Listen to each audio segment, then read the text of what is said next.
दिल्ली सरकार के द्वारा ठीक लोकसभा चुनाव से पहले बजट पेश किया जाना है। इस बार दिल्ली सरकार के बजट से व्यापारियों को कितनी उम्मीद है, इसको लेकर एएनबी न्यूज की टीम ने चांदनी चौक के व्यापारियों से उनकी राय ली।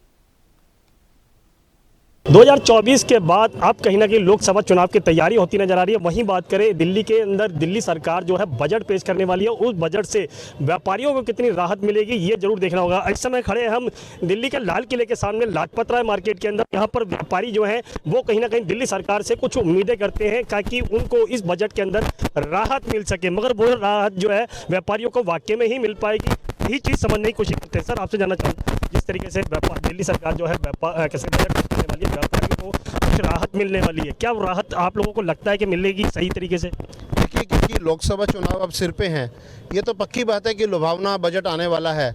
लेकिन एक लुभावना बजट होता है जो वाकई में जिसका बेस होता है, एक होता है कि जिसका बेस कुछ और होता है, बात कुछ और कही जाती है। व्यापारी तो सीधी बात में बिलीव करता है, हम टैक्स पे कर रहे हैं, हम रेवेन्यू कलेक्टर हैं, हम रीढ़ की हड्डी हैं। अगर हमारे साथ अगर धोखा होगा तो कोई भी बजट कितना मर्जी लुभावना कर दें, उसकी कामयाबी नहीं मिलने वाली।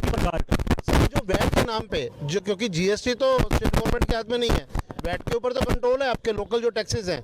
आज मेरे को अपनी कंपनी में बैलेंस शीट मेंटेन करने के लिए अपनी गाड़ी लेनी है तो 25% एक्स्ट्रा टैक्स मुझसे का लिया जा रहा है, जो कि कहीं भी पूरे कि आप टैक्स में राहत मिलेगी, टैक्स में राहत होनी चाहिए। उसके बाद जितना रेवेन्यू आपके पास आना चाहिए वो जिन मंडियों से आ रहा है, जिस वेयर हाउस से आ रहा है, जिस इंडस्ट्रियल एरिया से आ रहा है, जिन मार्केटों से आ रहा है, वहाँ पे जो मूलभूत सुविधाएं हैं उसको उपलब्ध कराओ। वहाँ के व्यापारियों की दुख सुख सुनो कि वो किस तरीके से अपने बिजनेस को आगे बढ़ा सकते हैं।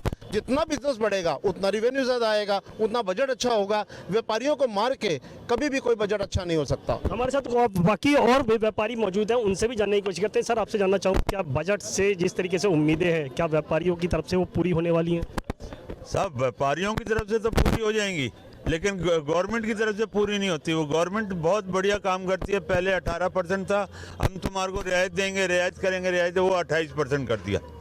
आप ये देखो, उल्टा और गवर्नमेंट मार जा रही है। हम तो चाहते हैं कि जो हमारे को रियायत दी जाए ताकि हम ज़्यादा से ज़्यादा कलेक्शन करके गवर्नमेंट को रेवेन्यू दिया जाए। टैक्स में और राहत मिल पाएगी या नहीं? टैक्स में क्या वाकई में ही राहत मिल पाएगी? सर, अभी तक तो सुनते ही हैं कि राहत मिलेगी, पर हर साल मिलती कोई राहत नहीं है। हमेशा कोई ना कोई स्लैब बढ़ ही जाता है, घटता नहीं है। क्योंकि वो पहले कहा कि 18 होगा, 18 के बाद 12 होगा, फिर 6 होगा, पर वही तो कह रहे हैं इसका 18 से 28 हो गया।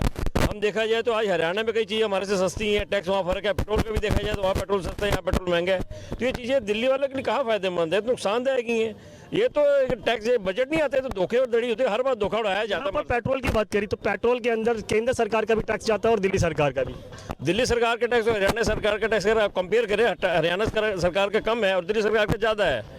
अगर दिल्ली गवर्नमेंट वही कम कर रही है तभी काफ़ी राहत मिल जाएगी हम लोगों को। देखा जाए तो हमारी इतनी पेट्रोलियम प्रोडक्ट्स हमारे जो है व्यापारी लाइन में आते हैं तो उसका कितना फर्क पड़ता है आप देखिए। और 18-28% हम टैक्स देके कहाँ से करेंगे?